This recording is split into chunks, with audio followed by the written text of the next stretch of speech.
before we end the show, let's do a last check on earnings. S. Kumar's came in with earnings which were pretty okay. Nitin Kasliwal, chairman, joins in from Singapore to talk about those numbers. Nitin, morning.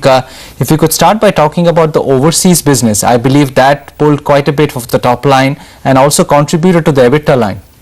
Good morning, Udyan. It's always a pleasure to speak with you. Yes, Udyan, in fact, our overseas business led by Heartmark HMX LLC, which is our US company, has already turned EBITDA positive. In this quarter, it has contributed, though not very much, but it has contributed about 17 crores to the EBITDA in totality to the company, which itself is very good news because when we took over the company in August 09, it was in a different situation, and our management team has turned the company around, doing very well product-wise, and even market penetration-wise has done extremely well. Nitin, morning. So what do you think you'll finish the year with on an EBITDA line? Good morning, Mitali. I think overall in the company, in SKNL as a consolidated number, we should be in the region of about 1100 crores EBITDA, Mitali. How soon do you want to move on the QIP that's been talked about, Nitin?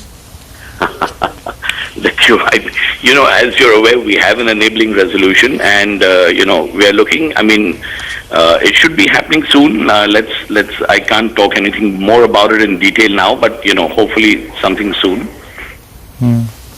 Is luxury textile segment growing much faster than the consumer textile segment for you at this point, Nitin? Udyan, actually the luxury textile segment comprises of our worsted fabric business as well as our upper end cotton fabric and synthetic fabric business, and yes, that is growing for us overall is pace. Consumer textiles of course is a larger business, but from a perspective of margin, because the luxury textile business has a bigger margin, we have a lot of emphasis on that. Have you taken a call on the timing of the Reed & Taylor IPO, or is it still at discussion stage? No final decision has been taken?